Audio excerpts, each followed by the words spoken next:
Hello, welcome to Ellroy Reads, and today's theme is excess and excessive money, and excessive fame, and excessive sex. Sounds like a good weekend, doesn't it? And today's novel is The Carpetbaggers by Harold Robbins. So if you're unfamiliar with Ellroy Reads, this is the show where every week I look at a book that was inspirational to James Ellroy, a book that inspired him emotionally or or intellectually. But before we get into today's episode, hit the subscribe button below and you'll get a new episode in your inbox every weekend.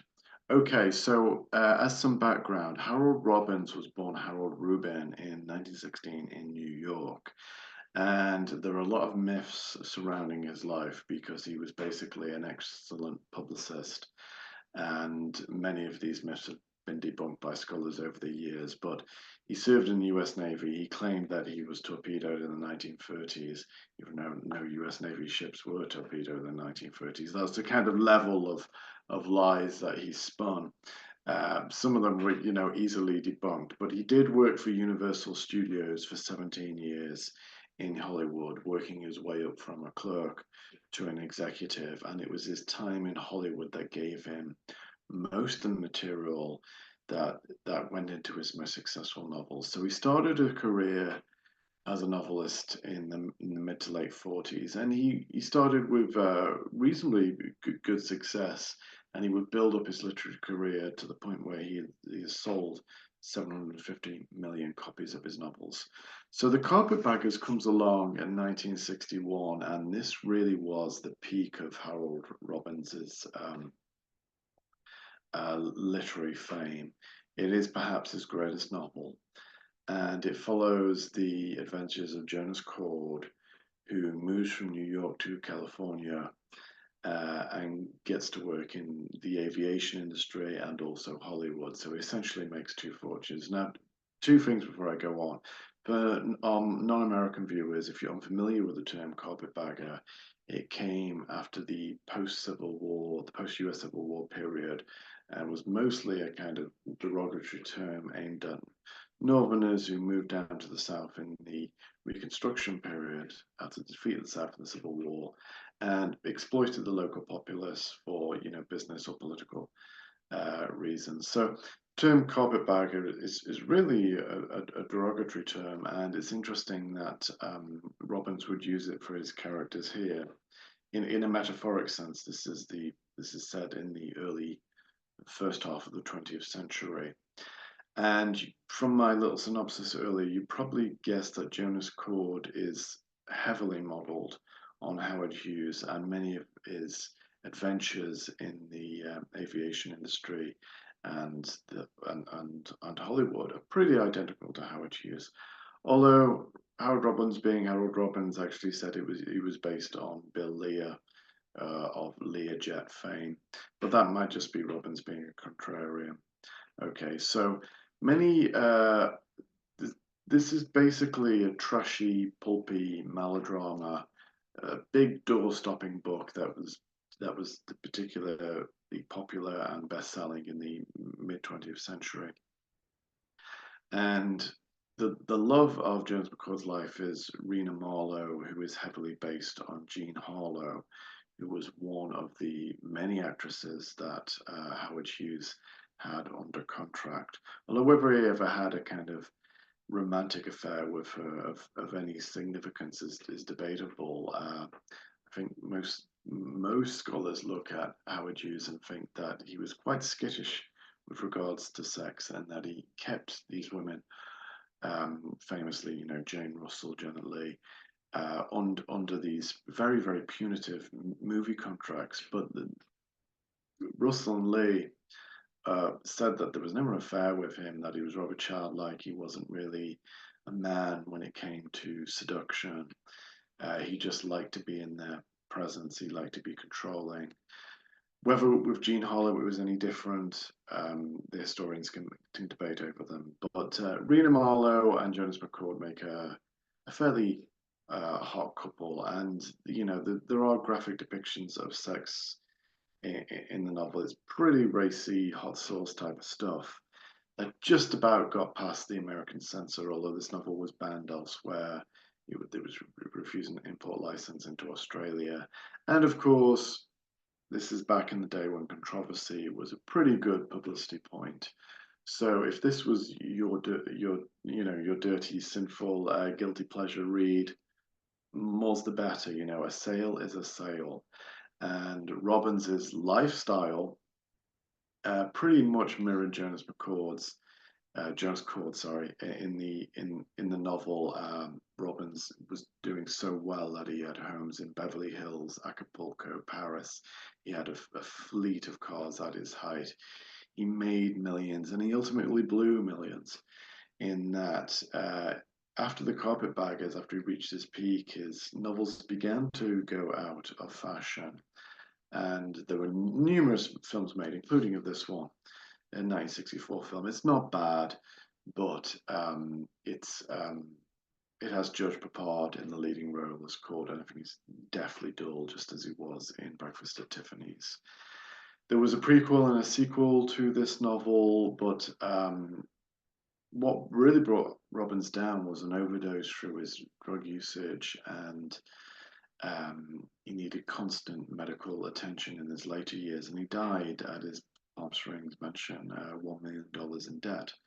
So, how does this all relate to James Ellroy? Well, Ellroy, as you know, is a crime writer, but for his latest novel, The Enchanters, which was kind of heavily modelled on the Harold Robbins Irving Wallace style, Ellroy wrote an essay that was published in Literary Hall. It was published in a few places. It was syndicated, in which he talked about the books that inspired him on a reading binge he went on in 1962.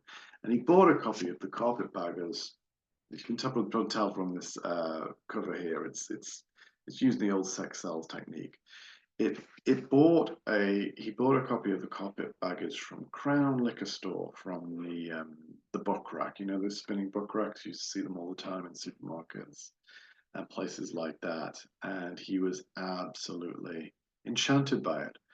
And the glimpse into this sinful world, and he really appreciated Robbins as a guy who really found his formula and exploited that formula, and really rode the crest of publishing for a while. And he said subsequent novels by Robbins really disappointed him, like The Adventurers. Although I think The Adventurers actually makes for the best film of a Harold Robbins novel. It was directed by Lewis Gilbert, who directed 3 of the James Bond films. So again, knows a little bit about excess. And it was a massive flop, but it's really held up quite well. I only watched that after Andrew Nettie, an Australian writer, recommended it on X, and his film recommendations are usually pretty good. So Ellroy had fond memories of reading this in 1962, and then, as often is the case, the inspiration or the memory just lay dormant in him.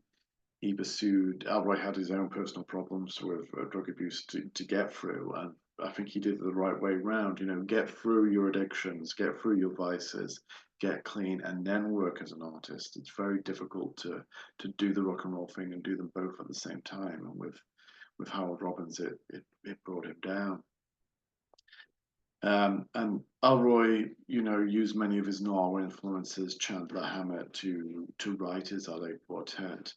And then after a difficult recent period for Ellroy in his writing career, I think Perfidia and The Storm, he turned to Robbins as an inspiration in bringing back his Fred Otash character, Private Eye to the Stars.